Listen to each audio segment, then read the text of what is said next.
Thanks for staying with us. Planet Green Trees. Call numbers 1-347-326-9626. Here on the phone with John Targowski.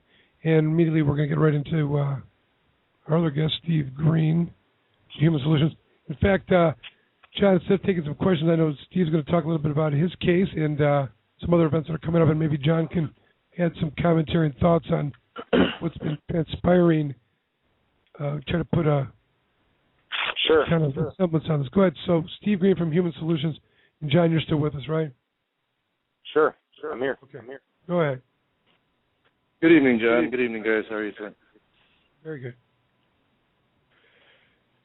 Well, I guess the update for me, is that what we're talking about, or was there something else? Yeah, please, talk about the updates. I'm bringing you on to hear about what's going on, and you were talking a little bit about your case and things to that effect. Yeah. For sure. I had another hearing this week on Wednesday, reconsideration for the motion to be able to use CBD and marijuana to prevent my seizures. And at the hearing, it did not go well. We had lots of evidence prepared and lots of things.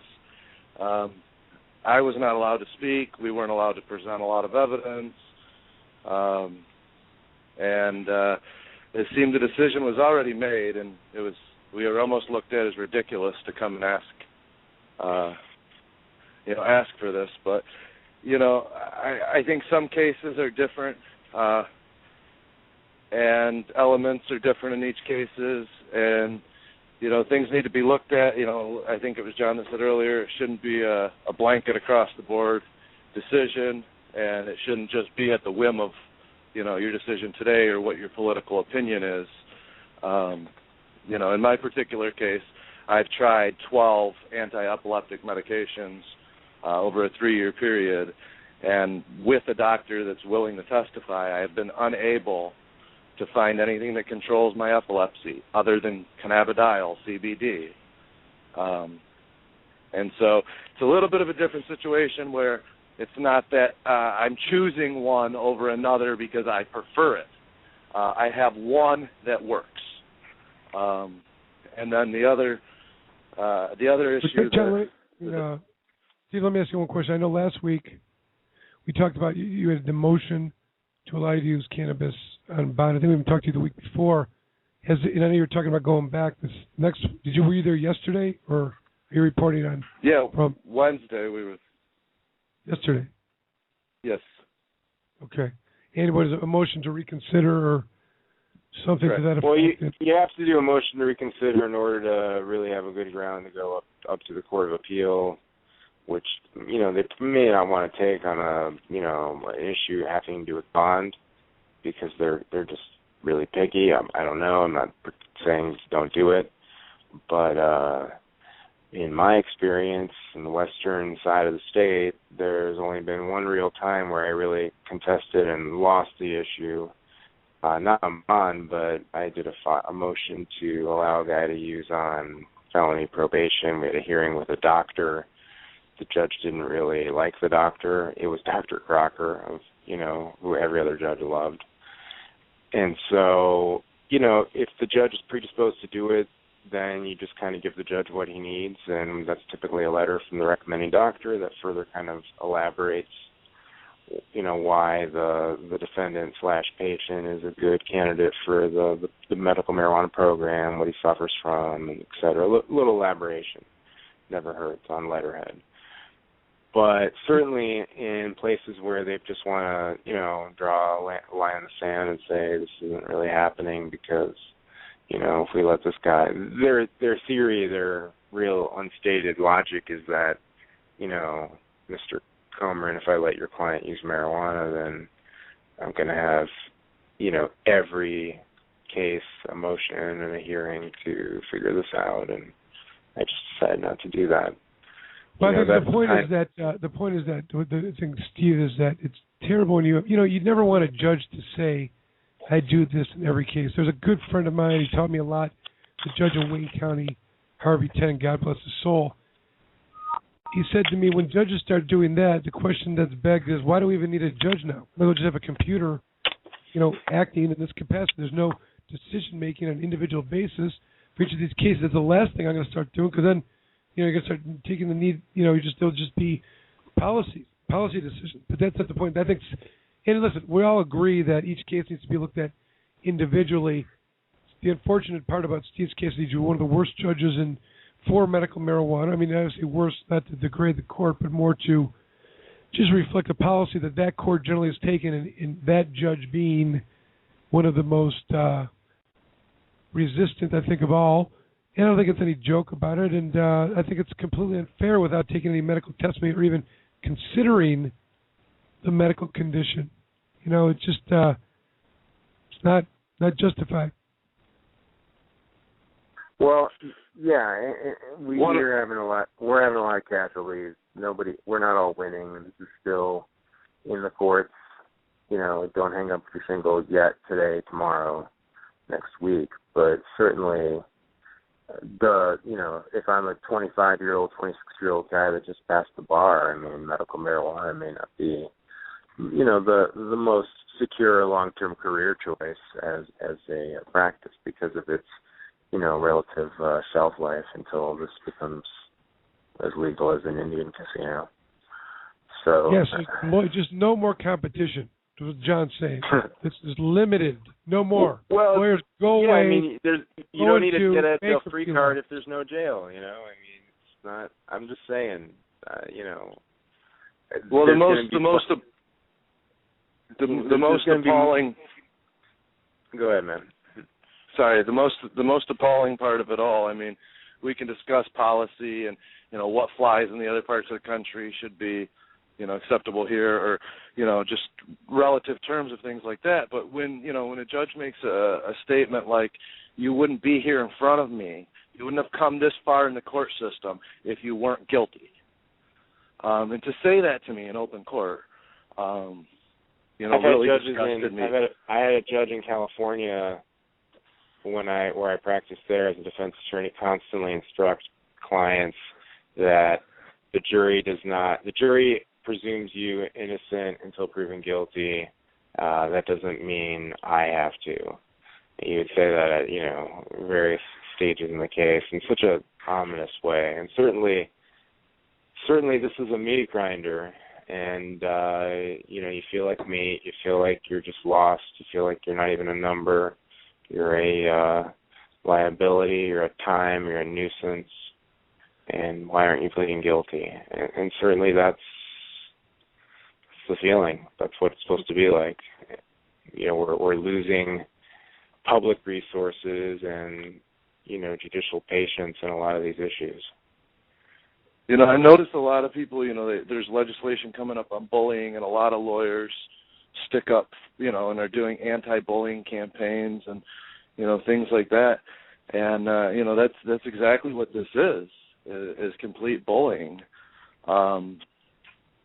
And so, well, as long as this stuff is technically, illegal enough, they can get a warrant, and they can, kind of justify egregious bond and probation and sentencing conditions, then we've got the door open, but we're not really that far into it. So your situation is a product that you have. First of all, you have somebody that's just completely not favorable to the issue and predisposed to look at it negatively, and probably finds every intellectually dubious way to sort of do reverse engineer, a stated kind of policy. Not all the time, certainly not every case, but that's kind of, some judges go out of their way to do you a favor, and some judges don't. And if you had a client on trial for murder, and there was somebody in the courtroom that wanted to admit to that murder, would you allow that to happen, or you would just say, well, because the system normally works this way, we should just grind them through there? As a defense attorney, I'd want that to happen, but as a judge would probably want to have that potential witness talk to a lawyer before the witness gets on the stand and admits to a capital crime under oath. But that's kind of more procedural, I guess, than your question. Yeah, in my particular case, my caregiver is completely, my caregiver's there saying, I grew the plants, they're my plants, in the report, in discovery evidence, repeated in arraignment, repeated over and over again. Yeah, it states this. Well, I don't know the ins and outs of your case. So I don't know the law. I'm not an expert, and I know it might be a question of ownership versus possession. Listen, at the end of the day, there's some good things that we know, independent of all of whatever is being said and whatever they say, because as many of us know that have been involved, there's whatever someone says at the time is going to be written a certain way, and the police write the reports after they've taken evidence, and they're going to write it in a way that's going to be justifying their behavior. The thing that Steve's talking about, I think most importantly, is that you're going to have a right to explain it to a jury. That's the key, And Steve, in a German, is just like an acquittal. It just doesn't last as long. So you're not convicted yet. Just have some faith. Right, that's what it is. Sir, if I'm not convicted yet, how could I be, for lack of a better term, sentenced to death? Well, no one's going to see it that way. And I'm not saying that I don't or that the judge, that judge is just not going to see it that way, and you'd need a doctor to say that. And we brought a doctor to court. We have a doctor that has to cancel college classes that he instructs to come to court each time.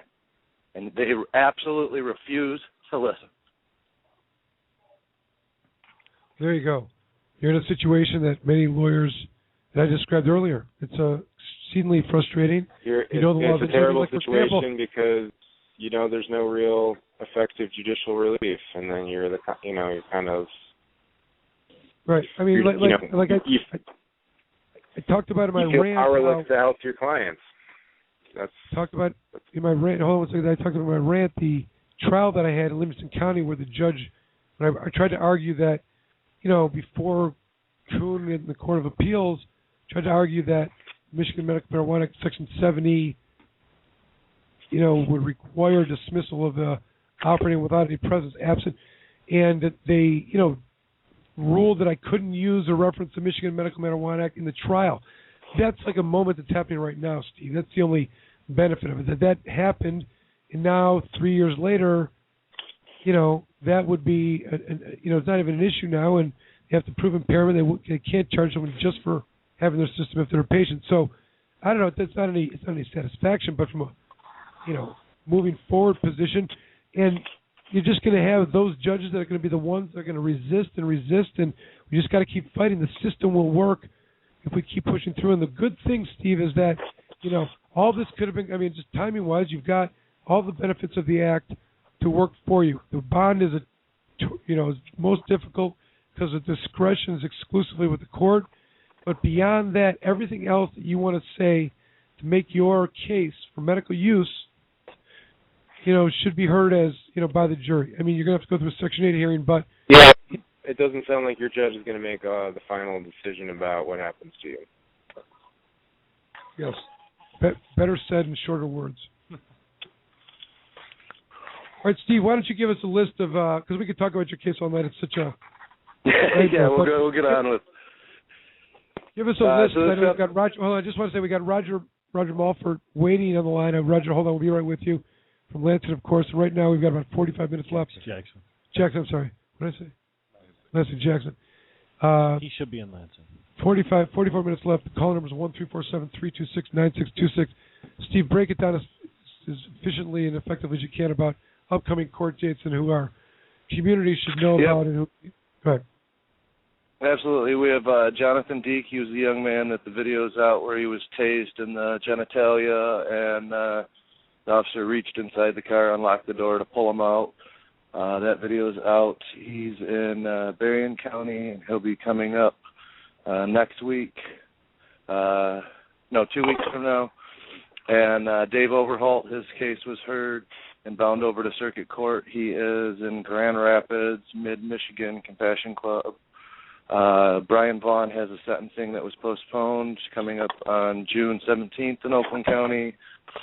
And Dave Wooten has a preliminary exam scheduled July 2nd in Jackson. We're getting at least one a day. We got a new one for 5-star meds out of Flint. Anna, she just requested today. 9 months ago they were raided, and now there was a warrant issued. So she had arraignment yesterday. And then we have the American Drug War 2 movie coming in Auburn Hills on June 27th. So those tickets are out for THS, and that's an interesting movie you guys will probably love. Okay. All right, Steve, well, we wish you well, and thanks for reporting in, and we want to keep updates on all of that and the human solution, Steve Green. Thanks for coming on the show, Steve. Thank you, guys. All right. John, I can let you out now if you want. We're going to get Roger on if you want to stay from Jackson. Hey, thanks a lot, man. I listened to your tribute when I was in the hospital, and I called in, but I didn't, really call in. So thanks a lot, Michael, and have a good night. Bye. Thank you, friend. John Targowski, appreciate all your time. Have a great night. Feel better. John Targowski, Cannabis Warrior, back at it. He's going to be back at it. You can tell. All right, we're going to go right to the our next guest, right on time. I might be a little late. Roger Maufort from Jackson County Compassion Cause. That's right, Roger. And he's been on before. Thanks for joining us again, Planet Green Trees. First of all, tell us what's going on in Jackson right now. Oh, am I on? Yes, you are. Hello? Can you hear us? Am I here? Am I on? Roger. You are here. Yes. Hello? What's going on, man? Welcome to the show, Roger. Hey, am I there? Michael? Yes, Roger. Jamie? All right, cool. Roger. Yeah, we're here. I got it. And as long as you can hear me, I can hear you. I don't know if you heard, but Jackson County or Jackson City Council passed a couple of new ordinances the other night, and without really hearing too much testimony from the citizens about it, and slipped it through pretty quickly so they could take down their moratorium that they had in place with dispensaries, and then regulate caregivers and patients with their medical use in their homes. So that's kind of what's going on here. They're closing down. There's the bill. There was an ordinance passed. Is that right? Or it's correct. Yeah, the ordinance is passed. They had to go as a package, right? And it is now prohibiting what behavior? Well, they are saying that you can you have home use, so patients and caregivers can grow in their primary residence and primary residence only, and it has to be where they grow it. They can't grow it anywhere else within the city. It has to be where they live. And I don't have a problem with that because there's a number of houses that have been rented out in Jackson exclusively for growing. And I know if I were living in one of those neighborhoods next to one of those houses that was nothing but a grow room, I wouldn't want it there. It's funny. So I don't mean to cut you off, but I was just talking about this. That was one of the arguments was made by this DEA agent. I think it's more of it's a strong argument from their perspective in that sense because of what it does to a neighborhood. But I didn't mean to digress there. Please go on.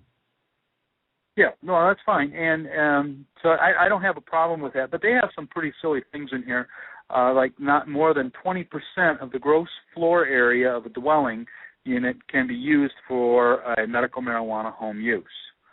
So I'm not sure what they mean by 20% of the gross floor area, because I know there is a square footage that's considered for living area. If you're going to sell your house, the square footage is different than, I don't know if it's different than gross floor area, if there's a legal term to that, because then that would mean, if you can use your basement, the basement can be pretty huge, but in your home, if you've got square footage as far as you're trying to value your house or sell it, then your basement wouldn't be considered part of that square footage. So I'm not sure what square footage they're talking about when they say 20%. and I don't know if they're trying to regulate and say people can only smoke within that area as well, or administer their marijuana. See what the language is for a home business, because they usually draw from that when you hear that type of language. And if they've changed it would be in that the would be an zoning indication. ordinance, possibly. So this bill is passed. Yes, it goes into effect 30 days from this past Tuesday. Well, that you guys were having such success talking to the council not that many months ago. Now all of a sudden it's completely switched around and they're having secret meetings and taking rights away. Well, it's just interesting how this came through, because some of it just doesn't make sense in the language in it, and I'd never seen it in any of the drafts before. One that's interesting is there shall be no on-site person-to-person transfers of medical marijuana on the premises of a primary caregiver. However, a primary caregiver may deliver medical marijuana to a primary residence of his or her qualifying patient. So, I guess you can't have friends over if your friend is your qualifying patient. I think Terpeek kind of pointed to that. That's more restrictive and prohibitive than what the Act talks about. Sure. I think there's a lot of issues there, but as we know right now, this Terpeek case has gone to the Supreme Court. Right. And but I know, Roger, there's another avenue of strategic attack here, or response, I guess, and I know that many in the Jackson area, and there are many, would be probably getting behind a kind of a voter initiative to repeal that ordinance. Is that something that's in the works? A citizens' referendum. Yes. A citizens' referendum to repeal these ordinances. I could get the signatures probably within 2 weeks. You should do it. Everybody that I have ever heard from that has seen this and the calls and that, because it was in a newspaper locally here, no one understands it, for one thing, and it's very restrictive. And one of the restrictions in there is, and I wanted to ask Michael on this one, is that what they're saying is that if you're going to grow in your home, you have to have a notarized statement from your landlord allowing you to do that. And I'm just wondering if that's not a violation with privacy, because one of the things, is the city going to force you to tell other people that you have a medical condition that would allow you to use medical marijuana? And I don't think that's right, is it? I had a similar situation come up where someone is in an apartment and a note was left on their door that said, the use of marijuana is illegal, it's a violation of your lease, we're going to throw you out. And the question is whether or not to confront them at all. Like, do we even want them to know?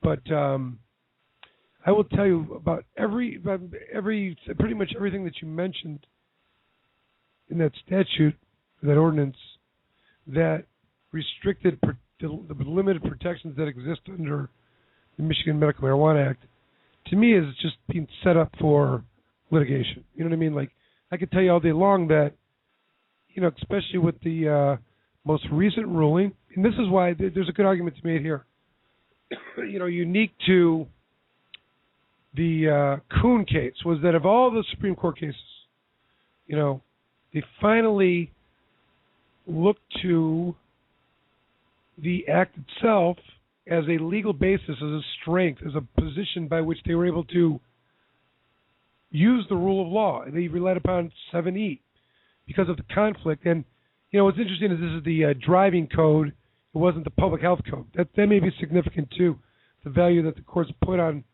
each of those maybe. But now we're talking about city ordinances, right? We've got the Supreme Court giving this deference to 7E as it relates to the traffic code, 625, 257, 625, and all of those things within the OWI statute. But the point is that they determined, the Supreme Court, that Michigan medical marijuana will stand as the trumping law, and any law that's in conflict shall not, So we've created in here all kinds of laws that are in conflict, and I think that, since Trebeek, I think this stands as a more, it gives it even more weight and more strength in support of, the limitations of what cities can do to, void out the specific enumerated protections within the Act. And at the end of the day, they can't stop people from growing in their basement. That's just what the bottom line of the Act was, right? I mean, the point was that, grandma and grandpa should be able to grow their medicine in their basement. And, it's, when's it going to stop is the point. So, there's one of the lines in this ordinance. I just love it. I can't believe they put it in there. At least as it's written, it says, "No highly explosive or combustible material may be stored on the premises." That's the whole line. I mean, so I read that as if I can't have gasoline in my house. I can't have alcohol to clean a wound or sanitize my hands. Oxygen tanks for yourself. Right. Ridiculous. Yeah. I don't know how that's almost like it's almost like an eco protection thing is aimed at oil people that use oil. Who wrote that? That's right? A horrible ordinance. Oh my goodness.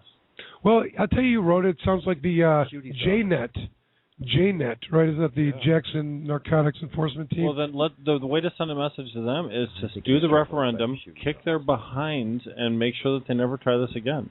Because you certainly have the ability to do so in Jackson. You have the support of the people there, without doubt. If it gets on the ballot, it gets passed. So they can rescind it too. Either way, it goes away. And that, with the 1-2 punch of the potential of getting the decrim effort on the ballot, would be excellent. Roger, if you could raise the signatures that quickly, it would be very intimidating to the city council. They may rescind, or they may start looking at maybe alternate ways to look at the situation in their city. You've had pretty good success talking to the council. They seem to respect you, my friend. Yes, and a number of them said that because one of the pieces in the ordinance is that it does not allow for dispensaries either. And a couple of the council people were like, we are for dispensaries. We wish we could have them here. They want to see the safe access. But our mayor is very much against it. I don't understand why. It's very surprising that he has an alternate lifestyle himself and has been discriminated against, and that you'd think he would understand what it would be like to be discriminated and be against any type of behavior or laws that would do it, So we've got about 30 minutes left. We're talking to Roger Maufort from the Jackson County Compassion Club and this ordinance that's been passed and the reaction that may take place regarding this referendum. But I want to bring to the line someone who will probably have an opinion about this, and also the significance of the Trebeck decision and what that's going to mean and what kind of impact it's going to have on cities like Jackson and other cities. Our very good friend, who I like to call the godfather of medical marijuana in Michigan, Tim Beck, joining us. How are you, Tim? Hey, good evening, Michael. I'm doing fine. Yeah, I just heard about this Jackson situation a very short time ago, and the broadcast this evening is quite educational. My sense of it here, there's two ways you can go. Specifically, just I'm not a lawyer, but I strongly believe what they did is just way out of sync with the Michigan Medical Marijuana Act, and if it's ever taken to court, they're going to lose. That's just, it's almost open and shut. And so there's two ways of dealing with this. People just ignore the law and just go on with it. And if they make their move and try to bust people, then fine, you go to court and then they lose. That's again, it's a common thing. I got a buddy of mine. He's on the Planning Commission, Milford Township. They've been doing these moratoriums, on and on and on. They finally want to get to the nitty gritty. And I told my buddy Carl, this law is unenforceable. You can pass it, do everything you want, but you're just going to lose. And if it makes you feel good, fine, pass the law, but it has no effect. And he he tacitly agreed that in essence this is merely symbolic. It's to try to put the fear of the law, into miscreants that are, have the potential to get out of control. And therefore, now that we have this law, we can deal with so-called assholes. All right. But anybody who's really peaceful, even though they're not following the law, Milford Township isn't going to bother them. Okay. Now, maybe this is the hocus pocus that's going on in Jackson. I'm not sure. But that's one angle. The other angle, the way you can do it, of course, is there's the referendum. In fact, I'm looking at the Jackson City Charter right now. And what you need to do, you can there's the initiative process, there's the referendum process. In the referendum initiative process, you are creating the law. You are taking the place of the city council and the mayor, which normally passes laws, and you're just doing it yourself. That's what's going on with this decrim thing with Steve Sharp. Now that the council's passed a law, there is a remedy. It's called a referendum. And I'm just looking here in order to what a referendum does. If you are able to get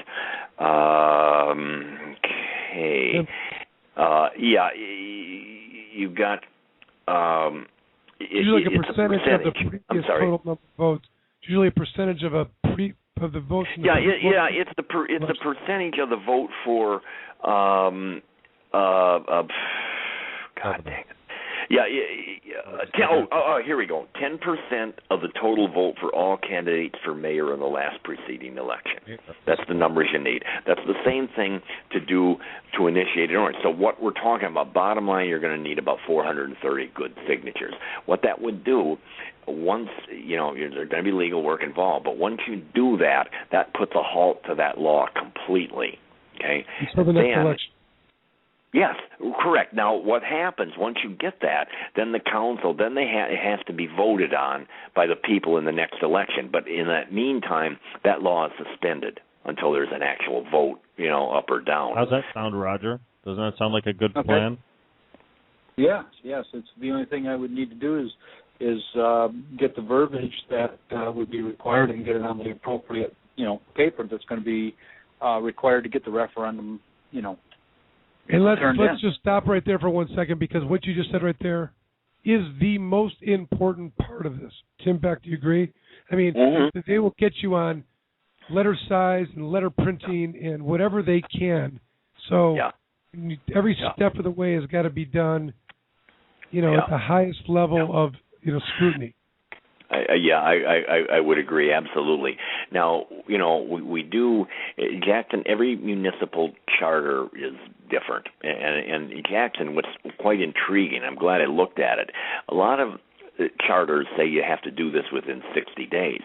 In the Jackson Charter, there is no limit, actually, believe it or not. And so this is a positive thing. If you didn't get the act together in another 60 days, it's still okay if you do get it together. They have to suspend the law, at that point until the next election. Now, but again, every I has to be dotted and every T is crossed. I'm going to say, I was talking with Jamie earlier, this evening, about these things. I would say you're going to need about $1,000.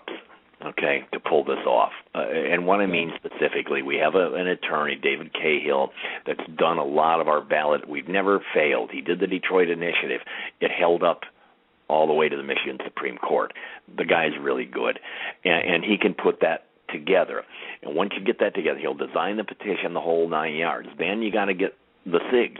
And if you can do it voluntarily, that's great. If not, like what we did, what Steve and the crew did in Jackson, they just got a couple professionals that just came in, and it cost them $1 per valid SIG. It might be a little bit more now, but if you want to have professionals do it, sources are available. Or you can do it voluntary, and then there's obviously no cost. So I'm saying if you really add it all up, if you're going to hire, do a turnkey thing using, like, let's say Mr. Cahill to do the research, printing the petition, and hiring professionals to gather the, it's going to cost you about $1,000. You can maybe do it for less if you have volunteers. But that would be quite effective. I would say. Again, on the other hand, if it's not something you want to do or you want to pull together, I believe strongly that this law is just not even going to pass muster. It's just purely symbolic to put the fear of the law into miscreants and assholes and whatever people they don't like. I think it's actually meaningless, to tell you the truth.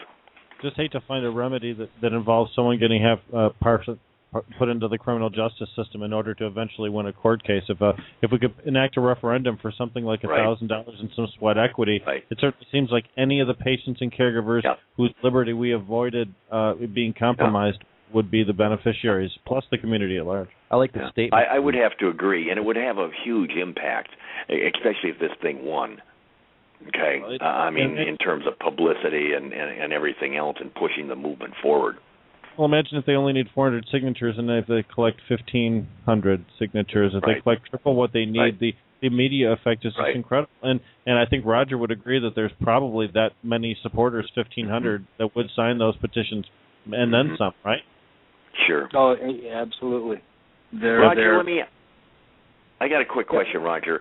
Again, getting on the ballot is one thing. Winning the election is another. I mean, you got to believe, however, and I don't know Jackson that well. I truly believe Jackson is going to pass decrim. We already got the signatures for that. But if in your heart of hearts you feel if this gets on the ballot, the people will say no. F you to the city council. I mean, that's the thing. Again, I'm maybe being overly conservative here, but we can't afford to lose. Is what I'm saying. It would be bad publicity. I mean, and there's a risk to everything. But I mean, do you, in your heart of hearts, do you think the community as you know it in Jackson would go with this? I believe it would, because Jackson has, as a percentage of population, more medical marijuana users than anywhere else in the city or in the state. Okay. Well, and that was something that I just found out about 3 months ago, that we have the highest percentage per capita of anywhere else. So what do you think? I got a quick question. What is their logic? I mean, I'm like really stunned by this, because reports that I've heard from Jackson and the powers that be, the so-called leaders, the prosecutor, and on and on, they don't seem hostile at all. I mean, what in your mind? Why did they do this? Wait. I mean, I don't understand this. I've had some interactions with the prosecutor's office. I've had some interactions with the prosecutor's office. I don't think that they are, laying down. I think that my comment to Roger was, it sounded like someone from the JNet or their drug enforcement wrote the law, because it does seemingly target, typical patient or caregiver behavior for things that would be that they could find more loopholes. And my point that is, I guess, the most offensive here, and I agree with Tim that he laid out a number of all these conflicts and areas that normal protections are now becoming prohibited. Is it's been this way from the very beginning, that they will write a law, they'll make the arrest, throw it into the system, and you got to fight it out. They don't care, and I wonder really where this advice is coming from. I almost feel like it's the city the MML. Yes, I'm sure some municipal league, or even like they were tight with the municipal league. Now, whether they still are or not, I don't know, but I think that would make sense. So does JNet in a way. There's a couple pieces in here, a couple lines that I don't really understand what they can do about this, but it says. Under Section I, the medical marijuana home use must not generate a volume or character of pedestrian or vehicular traffic beyond normally generated by homes of a residential neighborhood. That is probable cause, however they want to see it. It might be home business. That's what they're trying to do, is get into people's homes, and they will probably not even enforce their ordinance. They will use it to get people for felony. You know what that means? That means that the guy walking down the street didn't have his seatbelt on. We better look into that. And what house did he just go out of? Because then in M, they also say, no offensive noise, vibration, smoke, dust, odor, heat, or glare noticeable at or beyond the property line is permitted. That's that sounds like a creation of I'm just talking out of the top, like the Michigan Municipal League. I mean, this is very, very carefully thought out, and probably that JNet too. I mean, that's weird. I mean, it sounds quite complex and I guess thought out in a perverse way to me. Well, yeah, it does to me as well. And then one piece that just strikes me as a possible JNet, because, the narcotic teams that are across the state, they're all about forfeiture because that's where their money is. And it says, no vehicles used in the conduct of the medical marijuana home use may be parked or otherwise kept at the premises other than as her normal use for domestic and household purposes, which I find interesting. Wait a second, I thought you could only go to the patient's house. I thought you only go to the patient's house. You have to deliver it, but you can't use your car. That's what I'm saying. So, in the public transportation in Jackson is what? I don't think it should be challenged immediately. I mean, I do think it should be challenged immediately. This is an ordinance that's going to cause a great deal of struggle. Get the signatures, get some press. Well, when you say shut it down, we could issue some kind of a restraining order or something in order to immediately halt it. But the referendum process itself, once, as Tim explained, I thought that was a great explanation of how once you get a certain tipping point, then boom, the law is just automatically paused. Yeah. Well, I'm reading the charter again. Again, this thing, and I think, Roger, you pointed out also, if they passed it like this week or whatever, then it'll go into effect in 30 days.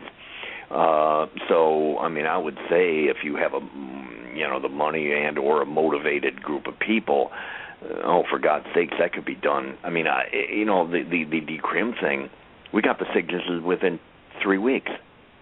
Period. I mean, using a couple professionals. So, again, it's very conceivable and realistic. You could do that. I mean, this seems bizarre to me. I've never even heard of a thing like this. It sounds very detailed. Some kind of perverse mastermind, must be behind this whole thing. I mean, it's really, it's kind of scary, to be honest with you.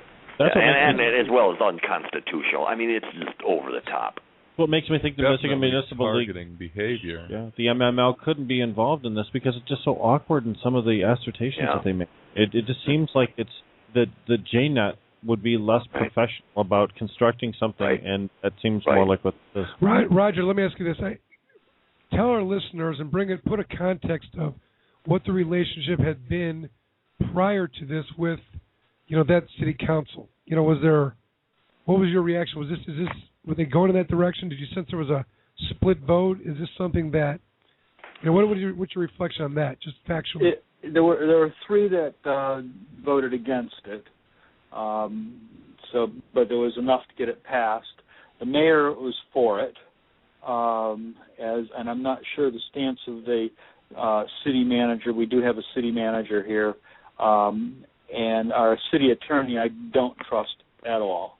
I just think his job is to make corrupt things legal.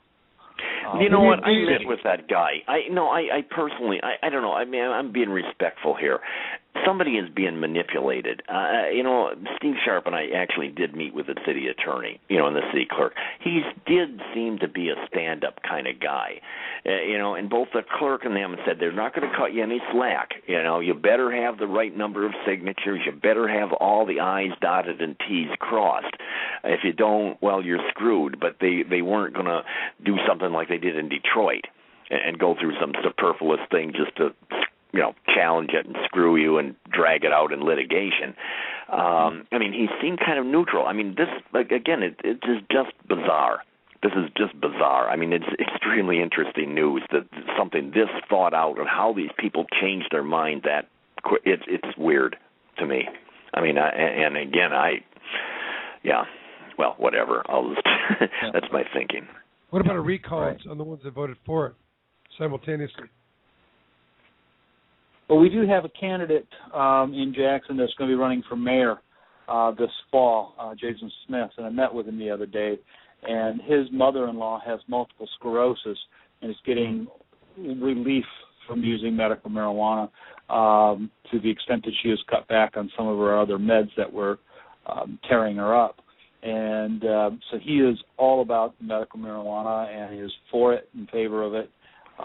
So we're going to be campaigning and helping him get rid of our current mayor. Well, what I'm saying is this.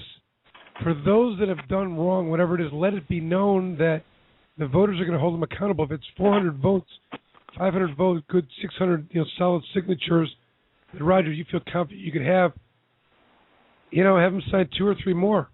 Pull those people out. Tim, is this doable, or am I asking for way too much? The recall process is much harsher. Okay, and in fact, the legislature under Republican control just made it even more difficult to recall officials. That might be biting off more than you can chew, especially with the new rules that the legislature passed. I mean, you got to get those signatures real fast. It's a huge number. I would say let it ride on a recall thing. I would go for the referendum. That's very doable. Certainly, if all of these gaffes or these laughable portions of the law exist in this ordinance, when people are exposed to it, they'll just see the ridiculousness, and that itself should be punishment. And again, on the other hand, you could just ignore it. I mean, that's what's going on in a lot of communities. People are just saying, hey, fine, the hell with your law. I'm not following your law. And so far, to date, and please disabuse me, anyone out here that has more information, I don't think Livonia or any of these communities that pass these goofy local ordinances ever busted anybody, ever, under local ordinances, period. So again, it all depends. I mean, I would say that on a publicity level, as a striking a blow for the movement, doing a referendum, that would be pretty heavy duty. On the other hand, I think it's just hocus pocus, period. I don't think they're even going to enforce the law. They're not going to enforce the law in Milford Township and any of these other places. It all depends. Sure, and you can't let that stand. I mean, let's face it, if it's so easily accomplished, why would we? If we allow it to stand, it inspires other communities to take like action, and then we have a plague upon our country. And it puts fear in the community where it shouldn't be. That's the real problem I have. No, I agree. I concede, guys. I concede. Okay. No, you're right. I mean, if we can pull together a ballot, a referendum, that'd be heavy duty. It'd be well worth doing. And I would say this: it's also an opportunity. Like every time there's an organized, successful, it gets people thinking about it. There's a time where these council people are going to be held accountable. I mean? I think a direct when people begin to hear that it's bigger than the message is bigger than medical marijuana, it's the infringement on the state vote. They're trying to take it away. It's almost like a, infringing on protections that the state has authorized.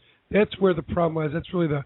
But anyways, it's an opportunity to really rally troops behind this issue, get them coming to the polls, and it can almost be seen as an opportunity to really start to chant and organize, and if done properly. Yeah, we've got to get it overturned. It's bad. Now there's 3 parts to the ordinance. When we do the referendum, 10 minutes left. Notice. It's what? 10 minutes left. Keep going. We're going to keep going, but I just wanted to. Okay. Yeah. Can you have the right to referendum to repeal 2 of the 3 and leave one of them in place? I don't honestly know the answer to that personally. Michael, maybe you do, but I'd have to talk to David Cahill. Better question. Why would you even want it? Well, because the first part of the ordinance is to repeal the moratorium, and then there were 2 other ordinances that they're adding there. This one on home use, and the other was on paraphernalia. We would repeal those 2 and leave then their repeal of the moratorium stand in place. So then the moratorium would be gone. Does there have to be a separate set of signatures for each ordinance that you want to do a referendum on? I would imagine that's. I don't know, to be honest with you. I mean, I'm probably one of the most expert people, but I can't honestly say yes or no on that one. There is a general rule. David Cahill, you're listening. Okay, there's a general rule under the Michigan Home Rule Cities Act. You can't have, two separate issues on the same petition. Okay? So, again, as to whether these are are separate issues or they're one combined issue, that's, I guess, for an expert election lawyer. You're appealing. You're trying to have removed a law that was passed, an ordinance that was passed, as being numbered as such. There may be different subsections in it that it passed, which I think are the different conditions that, whatever the subset rules of that ordinance. My gut feeling, the cleanest way to do it was to repeal the whole damn thing. Well, you're not going to. You have to go after the. Or a referendum on the whole damn thing. Gut feeling. Yeah, that's where it goes. It was passed as a package with a single vote. Wait a minute. Okay. Okay. So what's the reaction from the city? How did it go down? Where how did it happen without comment? I mean, was it on notice? Why did they? How did it happen? What's your explanation? Well, I saw on Ham Live a lot of comments are all, thinking our city council were idiots for doing what they did and that it doesn't make any sense. And so the support from the M Live comments has been probably 99.9% in saying this is a bad ordinance. And then there's just, the typical stuff. I've not heard any comments back from city, anybody discussing it, so I don't know where the city is feeling about it. I think I embarrassed them in the paper a little bit. I hope I did, by saying, pointing out on the explosive fuels and mixtures, so, people can't mow their lawn, if they're using medical marijuana. So based on this ordinance. Good. That's that sloppy law, just using vague terms like that instead of being specific, and you catch a wide net of people, and you give law enforcement an opportunity to use the law against its original intent. It's just sloppy. Yeah, and the way it reads, I have to agree. I think it was probably some officer at the Jackson Narcotics team probably wrote a lot of this. Well, there's a certain talking points. Jamie's talked about it before when he talked to other activists in other states. There's a common theme. There's certain resources that are offered to the cities and councils and the villages that are looking for what to do. They look around and, there it is. There's this, seemingly, there's a book that's written and it deals with insanity and, the final fight, final fight to actual intellectual honesty is going to be, fought in these silly, stupid, passing laws just because they can and throwing it back at, it's like one of the ways that they fight back. It's insignificant enough, but something that, creates momentum and, attitude change. And, it's a slap in the face a lot. And it gives law enforcement chance to act a certain way as well. Yeah. Yeah, it just seems like, I don't know what it's like going on around in some of the other counties and communities, but it seems like in Jackson County, things have really been ramping up. And one of my friends was just visited by the state police over a tip, and just a number of things like that. It just, I don't know if it's a statewide push to get the communities to start cracking down more, or trying to hassle and harass medical marijuana. Is it a federal side that's possibly doing this, that's coming in? One of the things I just heard, I look at what's going on in Canada. Canada is they're about to pass a law saying that people nor the country can grow marijuana. Only licensed growers can do it. And that sounds almost like they're going to bring in like what they did in the United States with, like the Bush Brewery, the Millers and stuff like that. So there's a few corporations controlled all of the alcohol, and I'm wondering if that's kind of what's happening here.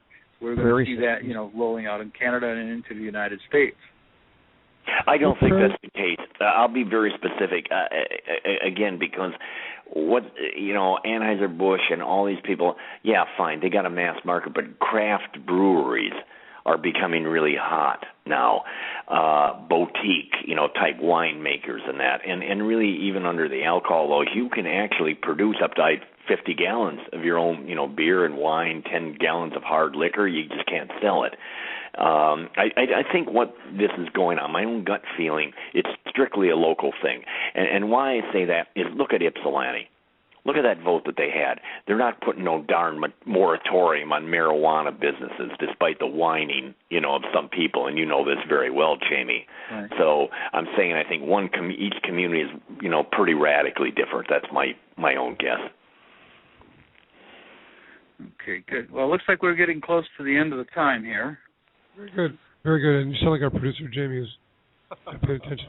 I got 3 minutes left. Listen, thanks a lot, Roger. I guess when Victor and I, we had our radio show, it was straight up with Roger and Vic. When it's on the radio, I got in the habit of watching the clock. Good points, right. That's not on the list of Jamie's activities, though, to be looking at the clock. Just kidding.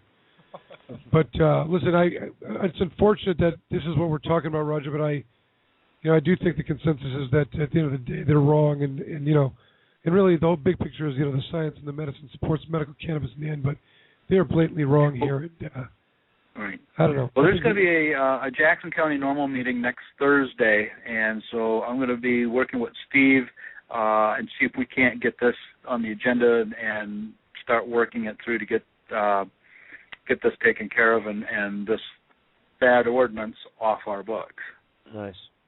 Let us know whatever we can do to help, Roger. I mean that either here at Planet Green Trees or the MMA, whatever we can do to help maneuver this. I will take you up on that. No question about it. Very good. All Listen, thanks for coming on. We only got a couple minutes left. Tim Beck, any final? Roger, thank you very much, and we look forward to hearing you. We'll talk maybe next week. We'll see how things are going and what we can do from here. But thanks again. Sounds great. All right, good. Thanks. Yeah, right. Bye. Tim, thanks again for calling. Well, no, I think the mechanism is in place in Jackson. With Jackson County Normal, with Steve Sharp, you've got it. The community is very, very sophisticated in my mind. Okay, to be able to pull this off, we got all the resources ready to go. All it takes is a damn phone call. Period. And I think we can mobilize it. Jackson County is an excellent community. Very well. They really have their act together over there. It's just my opinion. So and I'll do anything I can do to help too with the whole thing. Yeah, you can count on it. All right, good. So we got some focus. Well, we're on a roll, I hear. Ferndale is in play now. We got the petitions printed. Lansing is moving along real nice. Jackson, we already got the signatures. So we're moving along. It's almost an inevitability that we're going to win. There you go. You're the Godfather, from the Godfather's mouth to our ears. Take care, Michael. Thank you so much. Thanks for calling in. We'll talk to you soon. Bye. All right, 60 seconds. We're going to go right. Rick, you want to bring the news? We can bring the news into the next. You want to carry over into the next hour? Yeah, because it goes into the. But just specifically for the news with Rick. So we actually have 44 seconds left in the show. Then for 44 seconds, Jamie should talk about the coalition letter from ASA. Please. Okay, well, Lara seems to be going through some changes, a few shakeups, and there's been some more restrictive, prohibitive type policies, and there's some indication that they're going to keep going further and make administrative rule changes. And so we are starting to initiate a letter asking for participation and in this policy changes, and to be a coalition and have all state groups or interested stakeholders who agree with this to sign it with us. And so all the major organizations hopefully will like to sign on and just ask to be part of the conversation as they go through administrative rule changes. Okay. Very well said. Okay. All right, so now we've got no time left. We are in the after hours of Planet Green Trees. Special time I like to call it in the after hours. But before we go on and wrap the show, we're going to go directly now to Rick Thompson, who's been waiting patiently to deliver the news. Rick Thompson. Hey, thanks very much, Michael. Hello, everybody. It's the news. It's June 13th, 2013. After 13 years of waiting, medical marijuana patients in Nevada will soon have a legal way to obtain the drug without growing it themselves. Republican Governor Sandoval signed SB 3374 into law, the measure establishing a framework to make marijuana available to medical marijuana card holders and imposing fees and requirements for growers, processors, and dispensers of pot. This new law will provide patients with safe and reliable access to medical marijuana that they deserve, said Karen O'Keefe, Director of State Policies for Marijuana Policy Project. Lawmakers crafted the legislation largely after the Arizona model. The product will be taxed at the growing, processing, and selling stages. Here in Michigan and Ohio, 3 men are being held in the Correction Center of Northwest Ohio on various charges connected to drug trafficking operations. Brian Mullins of Wayne County, Michael Hetz of Hillsdale, and Jared Dockery of Defiance, Ohio, each charged with possession of heroin, and the 2 Michiganders are charged with parole violations. The investigation spanned a 5-month period, and that time 10 to 15 pounds of supposed medical marijuana were trafficked into Northwest Ohio each month. Following that up, authorities investigating a domestic assault complaint in the northwestern Lower Peninsula ended up finding a marijuana growing operation with hundreds of plants. The Traverse City Record Eagle reports that Antrim County Sheriff's deputies went to a home in Alden on Monday and discovered 30 marijuana plants outside, and then they decided to seize 962 marijuana plants, 2 pounds of processed marijuana, and $25,000 in equipment and $1,700 in cash. Follow that with 160 pounds of marijuana seized in an SUV from Chickiming Township, Michigan. I'm not even sure where that's at. Michigan State Police made a large bust Friday morning in Berrien County, Friday last week. They stopped a GMC Yukon for weaving out of the lane on eastbound 94. During the traffic stop and search, the state police discovered approximately 160 pounds of marijuana hidden inside duffel bags in the back of the vehicle, discovered because they were swerving in the road. Farmington Hills officials extend a medical marijuana moratorium for the 5th time. Farmington Hills officials on Monday approved a 5th extension for a moratorium on medical marijuana dispensaries and growing operations. The city attorney recommended postponing a decision on the ordinance that would set rules for land uses relating to medical marijuana, which was, of course, legalized in 2008. They claim the ordinance would not affect the use of marijuana or growing it for personal use. And follow that up with the medical marijuana advocacy group Americans for Safe Access issued a report today, June 13th, detailing the costs associated with the federal government's years-long enforcement effort in states that have adopted medical marijuana laws. The report is entitled, "What's the Cost?" Stating that since 1996, nearly $500 million have been spent by the Justice Department over 3 different presidential administrations to investigate, raid, and prosecute and imprison hundreds of medical marijuana patients and their providers. In an article titled Growing Marijuana Stocks, we find that Easton Pharmaceuticals has decided to break into the American and Canadian marijuana sector. Easton designs and develops a range of topical healthcare products for commercial purposes. The burgeoning marijuana sector is a highly attractive one, which is why Easton will employ third-party consultants to start out in relatively friendly states of Michigan and California. Patients with valid medical prescriptions will be able to secure their products from highly regulated small clinics that Easton plans on setting up. The clinics will also undergo periodic inspection to ensure adherence to all relevant governmental norms. And that is the news for the 13th of June, 2013, Planet Green Trees. I'm Rick Thompson. That was some good reporting. Back to you. We're going to have to clip that off on our YouTube.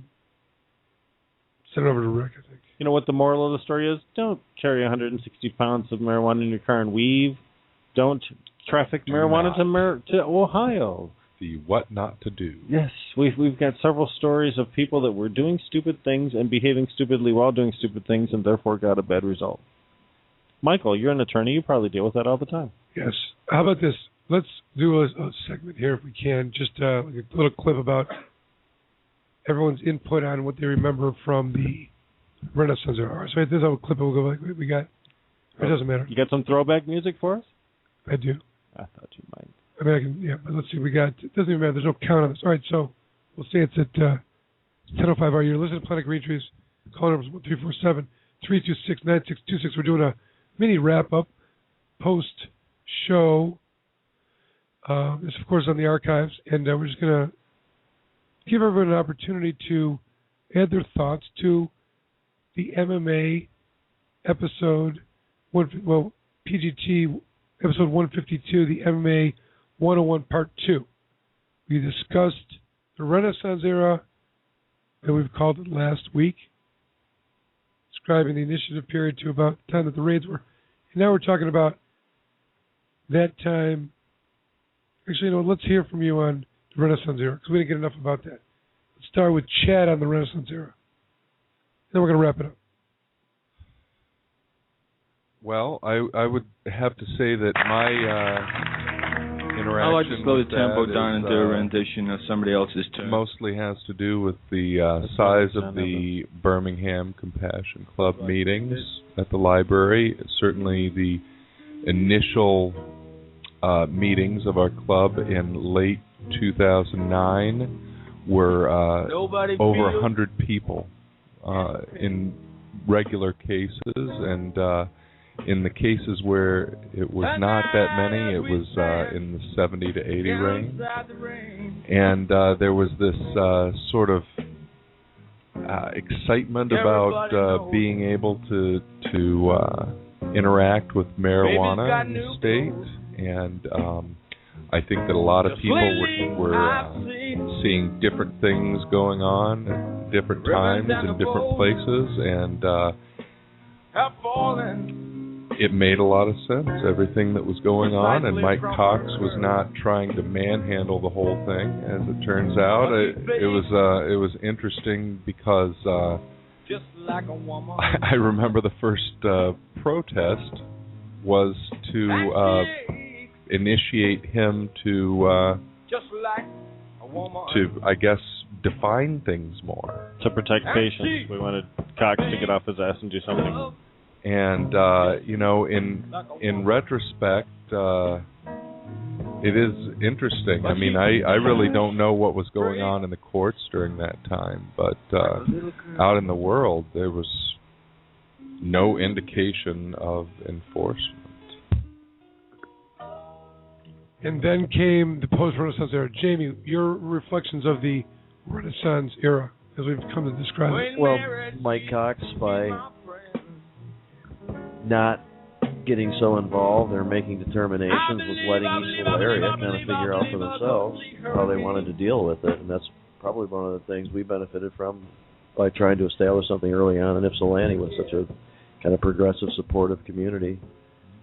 And it still goes on today. We've had a little bit of kind of weirdness or uprising of questioning the situation in Ypsilanti by some people there, and we're working with them. And a lot of us who have been heavily involved in that community are going to band together and step up our educational efforts and get some information to our civic leaders and to other members of the community, and try to keep them more informed. Rick, from your own naming of the era. The Renaissance period. It really was a rebirth for people who had watched other states do medical marijuana. They'd watched Mr. Beck accomplish things in Detroit previously. They had some examples around the state. And finally we got what we were asking for. So the euphoria that we felt from that November 4th, 2008 ballot moving forward carried through to the entire 2009. And that's what I think, when cases like the Redden case came to light, it really hurt us because we were in our nirvana. And when dark clouds, shadow your nirvana, you get a little pissed off. You're like, hey, wait a second, no, you're not allowed to do this. And then it happened again. And then it happened again. And then it happened again and again and again. And all of our shouting didn't seem to make much difference. So there was a brief period there where everything was just brilliant, golden light, and all was possible. And then it wasn't all of a sudden. And the worst thing about it is there's Lansing guys and established attorneys sitting back going, this is just a fantasy, what you guys are living in. Make sure reality is not going to be too cold of a slap for you, and every single one of them was right. It was just a temporary euphoria.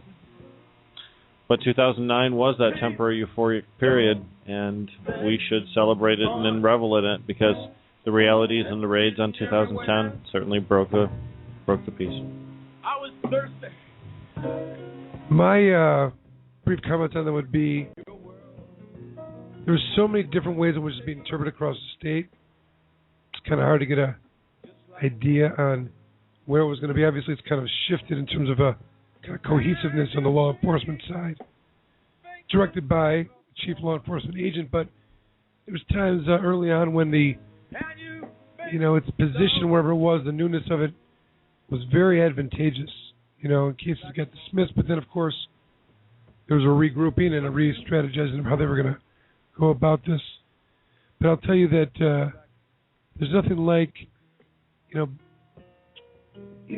spent a lot of time reading, thinking, and analyzing the law and what it meant, and a lot went into it. So when I was in court fighting about it, I had a very specific belief and understanding of what it meant, and it was outrageously frustrating hearing the arguments that were being made by the prosecutor's office and the rulings that were being made or by the judges that were being directed by the prosecutor's office. They clearly had a unified philosophy of how they were going to go about challenging this. They did so very effectively, and I say this over and over again, but those 19 Court of Appeals cases, that doesn't happen in the law. It just doesn't. But there's such a political swing to this, and thank goodness the Supreme Court, acted in King, but it took till 2012 to right the wrong. So, from a lawyer's perspective, and I always say, wherever it's going good, no one's calling me then because they don't need a lawyer. But it's only where the bad stuff happens, and I hear the worst of it in the jurisdictions that we're in, especially locally. Very, very resistant, and it's not until they've been just beaten back by the courts that they've had to finally accept it, And at every moment along the way, they're still maneuvering and finagling and trying to get the upper hand and beat this thing back. And we're dealing with it right now in Oak County with the doctors. So what are they talking about? Just kidding. No, it's been a very interesting ride, and that period of time is not over yet. But I do, at the end of the day, everything that I was frustrated about because I thought the law and believed that the law and saw it to be this way and it had to make sense, it turned out that, we were right. I mean, this is what it was intended for. The Court of Appeals, essentially, the Supreme Court has completely provided it as it was intended to be, I think, in most, to a certain degree. And there's a lot that can be criticized about it, but, what's left of it is, it gives us some tools to make some change. All right, so we'll leave it at that. This is Planet Great Truth. This is our special wrap-up of the wrap-up. This is episode 152, the MMA 101 Part 2. It's good radio tonight, man. Very good radio tonight. All right. Thank everyone for listening, and we will see you next week. The great game of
best blue sea.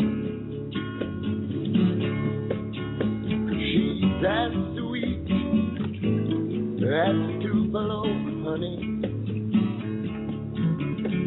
She's an angel of the highest degree. She's as sweet as Tupelo honey. Just like the honey from the honeybee.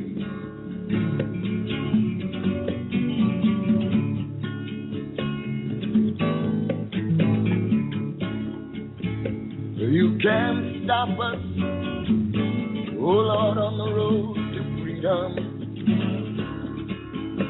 You can't keep us, Mother, because our eyes can see. Men within sight, oh Lord, and men in granite. Them soldiers still dressed up and bent on chivalry. She's as sweet as Tupelo honey.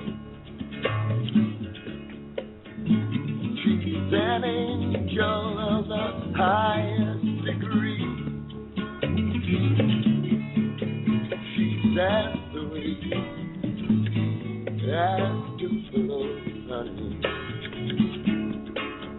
Just like the honey from the honeybee.